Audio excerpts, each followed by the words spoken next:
The New Orleans Pelicans have lost 9 in a row. How do they fix it? How do they end the losing streak? Is it simply welcoming back Zion?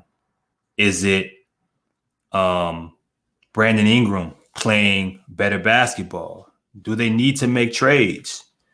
Or are there things that they can do on the basketball floor in the interim that could help them start winning games again? Chris Connor, in space. Let's talk about it. You must know that first. Can't nothing and nobody fade what we trying to do and what we about to do. Second thing is, we got this game on our level. You understand what I'm saying? Yo, another episode of Chris Connor in space. I appreciate y'all for pulling up and rocking in the shuttle with me as always. This show, of course, is brought to you by DraftKings Sportsbook. It's brought to you by Birdsall Law Firm and the good people at New York Life. Like, comment, subscribe. So it's always in the title. How do the Pelicans end this horrific losing streak? 9 straight. Crazy. Absolutely crazy. Horrific January. Believed that they ended it 3-13. A lot of sore spots and a lot of question marks, right? As the trade deadline slowly creeps up and All-Star break.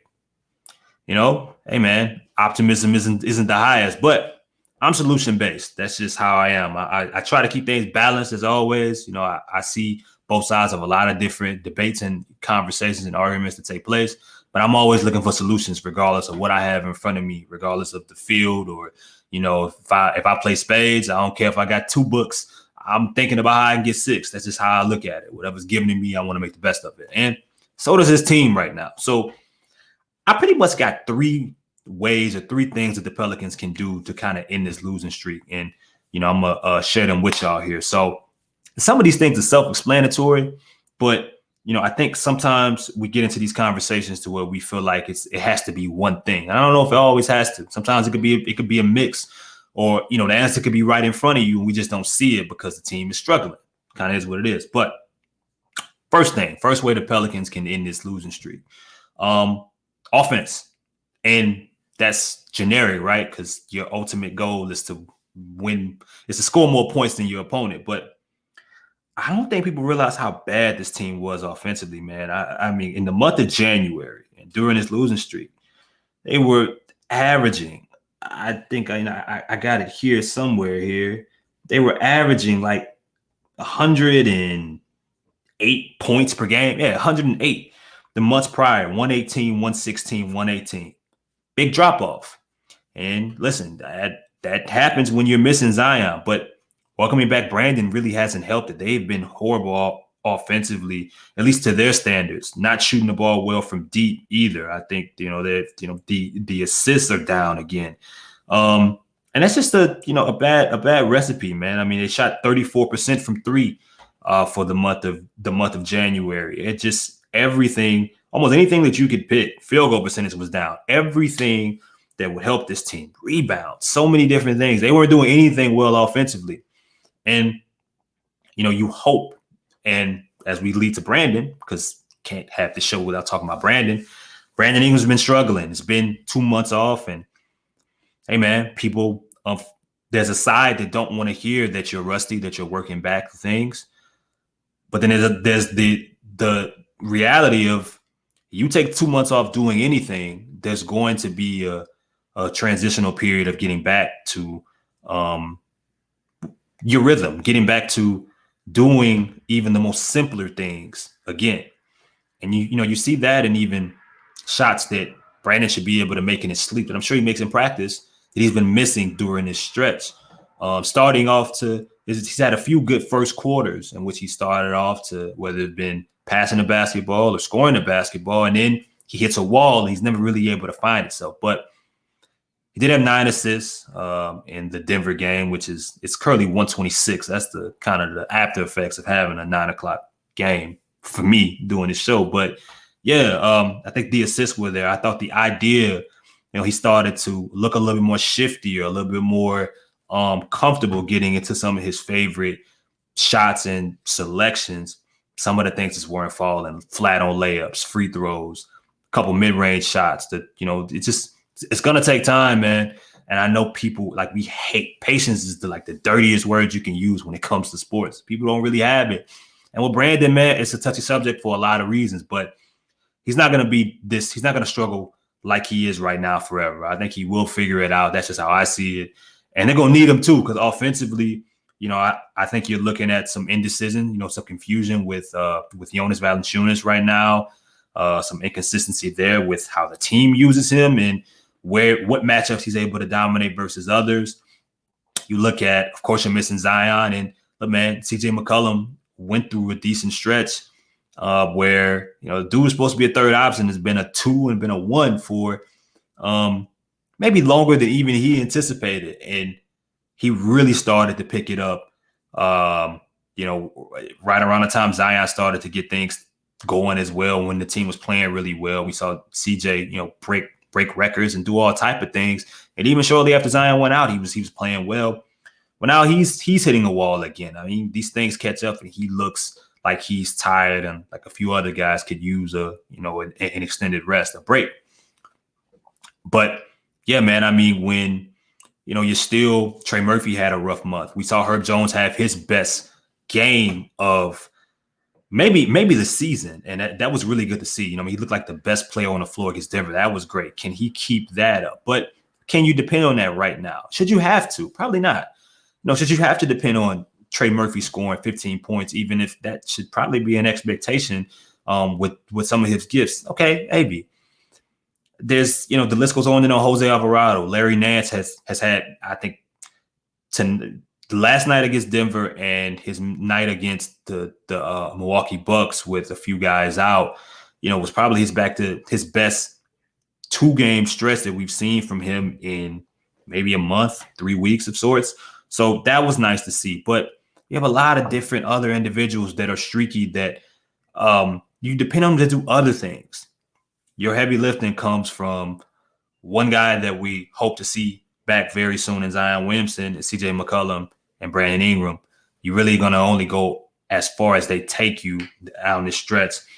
Hopefully Brandon can, find that rhythm and continue to play his way back to the guy that we saw that helped this team take the Phoenix Suns to 6 games. That leads us to the other side of the ball. The second way that the Pelicans can end this losing streak, they're going to have to play better defense. The defense was, horrendous. Back-to-back months of 15, giving up 15 points per game, and everything's down. The turnovers that they were forcing was down. The field goal percentage that they were giving up was high. The defensive rating wasn't good. They weren't able. The blocks were down. You name it, man. They were not a really good defensive basketball team. And when you think about what they were earlier in the year, what you think about in some of their games they won, they were able to make so many things happen from what they were able to do defensively, the strides that Zion took defensively. And, some stretches, we've seen Brandon continue to get better. We're not talking about his defense as much, even in 17 games played, but we've seen him, even dating back to last season, take some steps forward on that side of the floor.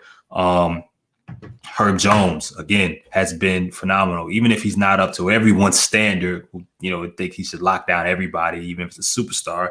We know what his abilities are. We know what Dyson Daniels can do at some stretches. And CJ McCollum's playing the best defense of his career. So while I think you have some kind of questions, mainly without missing a rim protector, which we will get to, this team has enough pieces, I think, to be doing some of the little things, but to be better defensively. And if they're going to start winning games again and go on another winning streak, while I think the offense, of course, needs to get better, I think for this team, it has to start on the defensive side of the ball. That's kind of what we talked about even before, in the offseason. They should be able to score points. But what they do on the other side of the floor is going to be what determines how they end up once we're, in April. It's kind of crazy.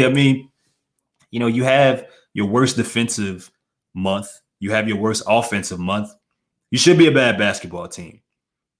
It just, right? What can you do? So those are the first 2 reasons. And look, the third way that this team improves, I think, is inevitable and I think will happen.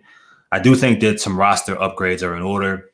You got to figure out what you are going to do with Jackson Hayes. I think you got to find a situation for Devontae Graham. And then from there, I mean, what else is added? What do you do with Billy? You played Kyra Lewis. He had some bright spots. He didn't play in the Dallas game. He probably won't play when the team is completely healthy. What do you do there? Are you holding on to that? Jonas Valanciunas, I mean, if you can't play him against Denver, if you can't play him against matchups like that, or you choose not to, whether it's Jonas's fault or a staff, whether the staff has lost hope in some of these matchups, Larry Nance isn't built to guard Nikola Jokic. Nobody's really built to guard Nikola Jokic, but Larry Nance, unfortunately, it just isn't the answer, and he shouldn't be. He shouldn't have to be. I think you need another option there as a rim protector, and we talked about that dating back to the offseason. But outside of that, I think you could also use another ball handler, someone, whether it doesn't have to even just be a scorer. It could be a facilitator. Either or, I think you need someone, and I know people are worried about what that takes away from others, but this team shooting something. And whether you go to one store, you go to multiple stores, I think you got to do something. Especially with the question marks surrounding injuries and the availability of, your two best players as the season continues to go. And I mean, look, you're at a spot to where you lost 9 straight and the trade deadline is approaching. Does that help or hurt your status? Does it help? Does that make you less or more aggressive? I mean, you got a lot of different questions, but I do think this team will make a move.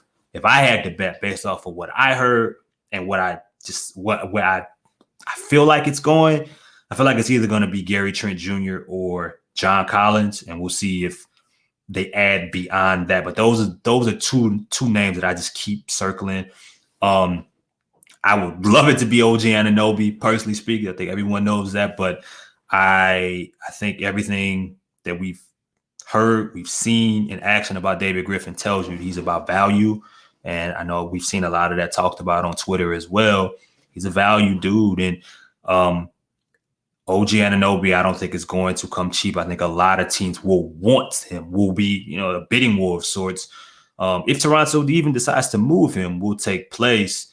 Why do that if you can go and feel, for a lesser price with lesser teams involved, you can go and shore up some holes that you have in other places.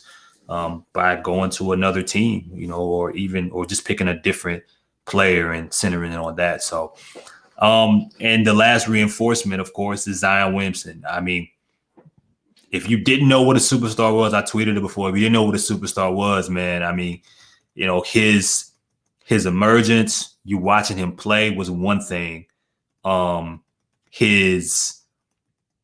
But his absence is, large right now, man. The team was just first in the West, and he was doing 360 windmills. And I mean, the Pelicans were getting all kind of positive press, and Zion was playing like a true MVP candidate. It's the reason he's an all-star starter. And I mean, you just look at from a basketball perspective, his ability to, we talk about the gravity, the amount of eyes that are on him when he's on the floor. But his improvements when transition as a passer, his motor down the stretch, the shape that he was in, he just gave you so many different things, and that's just offensively. Defensively is a whole different thing. But the amount of the shot looks, the quality of shots that he opens for so many others on the team, the easier basketball, avenues that he gives for a multitude of players. Anybody that's on the floor with him, it's missed. That's what a superstar is. And this team, look, I mean, any team would suffer to an extent, but man, I mean, you see his absence grow and kind of be as evident as ever for this particular team right now. And that's a no-brainer. You need him back soon, and hopefully you get a chance to see him. So that's where I'm at. I mean, I think some of those answers, some of those solutions were simple, but listen, man, end of the day, I think this team will figure it out. When they were the best in the West, I didn't think that they were world beaters or that they were going to win a championship. I thought that they still had things they needed to address, and I thought we still needed to see Brandon Ingram, CJ, and Zion play a larger sample size of games, right? And now that they're on a 9-game losing streak, I don't think they're the worst team in the West either. I don't think that this is going to last forever. I think that they will go on another winning streak and climb back up the standings. That will happen. And I've talked to people that have talked to other personnel members around the league and broadcasters and so on and so forth, in which they tell you the same thing. When this team is healthy, they're as good as anybody in the West. Well, healthy with this team is, and with this franchise has always been the subject. They got to figure out a way to put that together and take it from there. Word from my sponsors, DraftKings Sportsbook. So we got 2 NFL teams left. Super Bowl. Man, your last shot to win big on the NFL playoffs with DraftKings Sportsbook, the official sports betting partners of the NFL. With finally a Super Bowl 57, new customers can bet just $5 and win $200 in free bets. Be sure to look into the stepped up same game parlays. I mean, between the Eagles, between Jalen Hurts and Pat Mahomes, you're going to have so many options through the air and on the ground, to be honest. So download DraftKings Sportsbook app. Use the code BOOT. You see it right there at the bottom. New customers can bet $5 and win $200 in free bets. Got a gambling problem? Yo, call 1-877-8/HOPE-NY or text HOPE-NY if you or someone you know has a gambling problem. Crisis counseling and referral services can be accessed by calling 1-800-GAMBLER. Please reach out and remember, DraftKings Sportsbook, promo code BOOT, the official partners here. We use them. We all use them here and love them at Buku Media. Also got to give a shout out to our guys here at Birdsall Law Firm. We're sponsored by them. This is the official injury lawyers of Buku Media, located at 918 Poydras Street, right by the Superdome. Shout out to the Saints. Sean Payton got him out of here. Give them a call here at 504-523-5413 if you or someone you know has been involved in an accident, and be sure to mention that we sent you. So yeah, guys, that's pretty much all I got, man. I hear the concerns. I want this team to get better, just like y'all do. And look, man, it don't rain forever, but team got to figure out some things, from the coaching staff to the players that's on the court, and it'll be really interesting to see what this team does en route to their next victory. What do you think that they have to do to get the victory? How do they lose? How do they end this losing streak? Is it something that I mentioned? Is it as simple as that, or is it something else that I hadn't thought of that you're interested in? Appreciate y'all as always. Is love, and to get us out of here, y'all know who it is. In the building. I told you last time, get with us or get out of here, man.